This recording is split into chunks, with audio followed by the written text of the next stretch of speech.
Hi friends, ఈరోజు special వచ్చేసి మునక్కాయ టమాటో బంగాళదుంప కర్రీ అండి. టేస్ట్ వచ్చేసి చాలా అంటే చాలా బాగుండిద్ది. ఇలా 3 లేదా 4 టమాటాలు, చిన్నవి అయితే 4, పెద్దవి అయితే 3 టమాటాలు, ఒక 5-6 మునక్కాయ ముక్కలు, 2 పచ్చిమిరపకాయలు, ఒక ఆనియన్, ఒక చిన్న బంగాళదుంప ఇలా కట్ చేసి పెట్టుకున్నాక స్టవ్ ఆన్ చేసి 3 టేబుల్ స్పూన్ల ఆయిల్ సరిపోతుందండి. ఆయిల్ అనేది హీట్ ఎక్కింది. ఇప్పుడు మనం పోపు దినుసులు అనేది వేద్దాం. పోపు దినుసులు కొద్దిగా జీలకర్ర వేసి కొద్దిగా వేయించుదామండి. ఇవి వేగేటప్పుడే కొద్దిగా మనం కరివేపాకు వేద్దాం. కరివేపాకు చాలా బాగుంటుంది, టేస్ట్ స్మెల్ కూడా బాగుంటుంది. కాబట్టి కొద్దిగా కరివేపాకు వేసి ఫ్రై చేద్దాం. అవి ఫ్రై అయిపోయాయి ఫ్రెండ్స్. ఇప్పుడు మనం దాంట్లోకి ఆనియన్స్, పచ్చిమిరపకాయలు 2 వేసేద్దాం. ఆనియన్స్, పచ్చిమిరపకాయలు వేసాం. ఇవి ఒకసారి కలుపుతాం. ఇవి కూడా ఫ్రై అవ్వాలి. అవి కొద్దిగా ఫ్రై అయ్యాయి. తర్వాత మునక్కాయ ముక్కలు వేసి ఫ్రై చేద్దాం.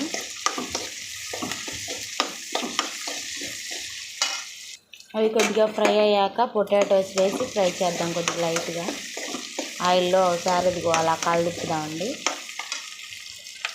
ఈ ముక్కలన్నీ మగ్గటం కోసం ఒక 1/2 టేబుల్ స్పూన్ సాల్ట్ వేసి ఒకసారి కలుపుదాం. కలిపి టమాటోస్ వేద్దామండి. మనం సాల్ట్ వేసాం కదా, కొద్దిగా చిటికెడు పసుపు వేసి మొత్తం కలిపి ఒకసారి మొత్తం పసుపు అంతా కలిసే విధంగా కలిపి ఒక 5 మినిట్స్ మూత పెడదామండి. చూసారా, మొత్తం కలిసే విధంగా కలిపాము. కలర్ఫుల్గా ఉంది కదా చూడటానికి. ఇప్పుడు ఒక 5 మినిట్స్ మూత పెడదామండి. మూత తీసి ఒకసారి కలుపుకుందాం ఫ్రెండ్స్. చూసారా, ఇప్పుడు కొద్దిగా వాటర్ పోసుకుందాం. ఈ కప్తో 1 కప్పు వాటర్ అనేది నేను పోస్తున్నాను. అది ఆయిల్ గిన్నె అండి. ఆయిల్ ఉంది గిన్నెలో. ఆ ఆయిల్ ఇంకా కర్రీలో కలిసిద్దని చెప్పి నేను ఆ గిన్నెతోనే కొలత పెట్టి పోసాను అనమాట. ఈ కప్పు వాటర్ పోసాం కదా, మనం ఆల్రెడీ 2 పచ్చిమిరపకాయలు వేసాము. ఇప్పుడు మళ్ళీ ఒక 5 మినిట్స్ వరకు హై ఫ్లేమ్లో పెట్టి, హై టు మీడియం ఫ్లేమ్ ఉండాలండి. మూత పెట్టేద్దాం. ఒక 5 మినిట్స్ మగ్గిపోతుంది. ఎందుకంటే వాటర్ ఉంటేనే మనకి బంగాళదుంప అవి మగ్గుతాయి అన్నమాట. ఒక్కసారి మూత తీసి కలిపానండి.